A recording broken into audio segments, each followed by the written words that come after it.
नमस्ते, आपणा सर्वांचं सस्ने स्वागत आहे।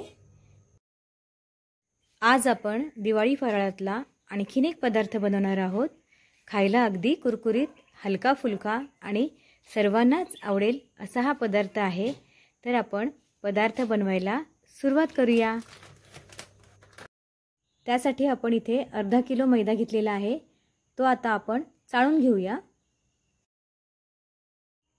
कृपया रेसिपीचा व्हिडिओ पूर्ण पहा आणि रेसिपी आवडल्यास लाईक जरूर करा आणि रेसिपी तुमच्या मित्रपरिवारामध्ये नक्की शेअर करा आणि चॅनलवर जर नवीन असाल तर चॅनलला जरूर सबस्क्राइब करा, ही नम्र विनंती।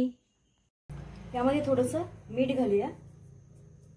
पाव वाटी तेल छान असं कडकडीत गरम केलेलं आहे, ते आपण या पिठावर घालूया। छान हे मिक्स करूया। तेल गरम आहे त्यामुळे अगोदर चमच्याने थोडंसं मिक्स करून घ्यायचं आणि नंतर ते आपल्याला छान हाताने असं मिक्स करायचं आहे। आता आपण हे पीठ आणि तेल असं छान मिक्स करून घेऊया। तेल आणि पीठ छान असं मिक्स करून झालेलं आहे। आता आपण थोडं थोडं पाणी पिठामध्ये घालून पीठ छान असं मळून घेऊया। पीठ मळून झालेलं आहे। आता हे मळलेलं पीठ आपण अर्धा तास बाजूला ठेवून देऊया। 3 चमचे तांदूळाचं पीठ घेतलेलं आहे। आपण यामध्ये तेल घालूया। आपल्याला जास्त पातळ नाही बनवायचं आहे त्यामुळे थोडं थोडंच तेल घालायचं आहे। म्हणजे छान असं तेल आणि तांदूळाचं पीठ छान असं मिक्स करून आपल्याला साठा बनवून घ्यायचा। साठा बनवून तयार आहे। आपण हे मळून ठेवलेलं पीठ अर्धा तास आपण बाजूला ठेवलं होतं ना, आता ते छान असं थोडं मळून घेऊया। छान नरम झालेलं आहे। आता आपण गोळे काढून घेऊया।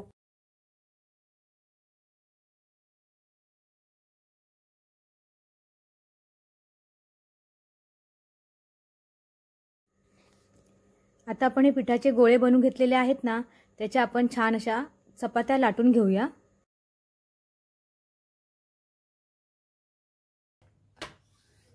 ही चपाती अगदी पातळ अशी लाटून घ्यायची आहे।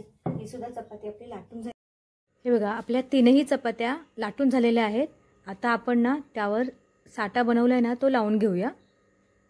ताट घेतले परत, त्याच्यावर मी चपाती ठेवली आहे। तर आपण हा साठा बनवला आहे ना, तो आपण याला लावून घेऊया। बघा, साठा असं छान लावून घ्यायचा आणि आता ना याच्यावर आपण दुसरी चपाती ठेवूया। बघा, हे यावर अशी दुसरी चपाती ठेवून द्यायची आणि चपातीला पण आपण हा साठा आहे तो लावून घेऊया। आता यावर आपण ही तिसरी चपाती ठेवून घेऊया आणि तिसऱ्या चपातीवर सुद्धा आपण हा साठा लावून घेऊया। तिन्ही चपात्यांना साठा लावून झालेला आहे। आता आपण त्याचा रोल करून घेणार आहोत अलगदपणे असा।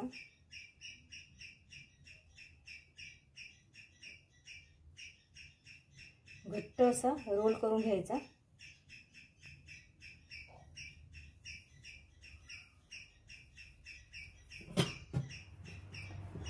आणि छान असा हा दाबून घ्यायचा आणि हे बघा असं आणि लांब करायचं त्याला। हे बघा,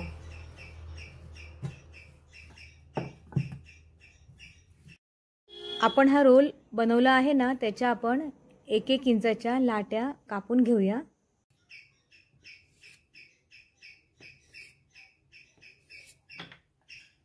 अशा लाट्या करून घ्यायच्या।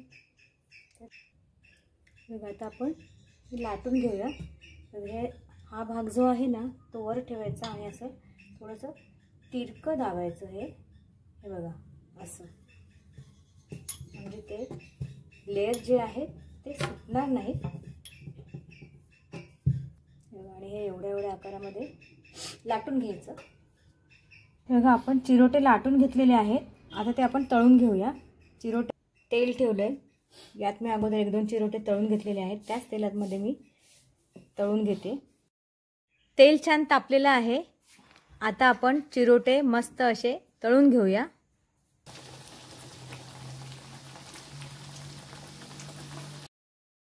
हे बघा, चिरोटे छान कुरकुरीत असे मस्त तळून झालेले आहेत.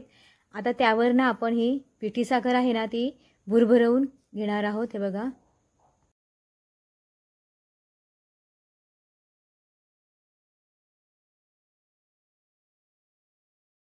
चिरोट्यांवर दोन्ही बाजूने हे बघा अशी साखर भुरभरवून घेऊया. हे चिरोटे बिना साखरेचे सुद्धा छान लागतात. चहा बरोबर अगदी खारीसारखे हे चिरोटे लागतात. हे बघा, खूपच छान असे चिरोटे बनवून तयार आहेत, कुरकुरीत आणि खस्ता. हे चिरोटे दोन्ही प्रकारे बनवले तरी खूप छान लागतात, साखरेचे सुद्धा आणि बिना साखरेचे सुद्धा. तुम्हाला ज्या पद्धतीचे तुम्हाला चिरोटे आवडतील तसे तुम्ही नक्की बनवा, तुम्हाला नक्की आवडेल. थँक्यू.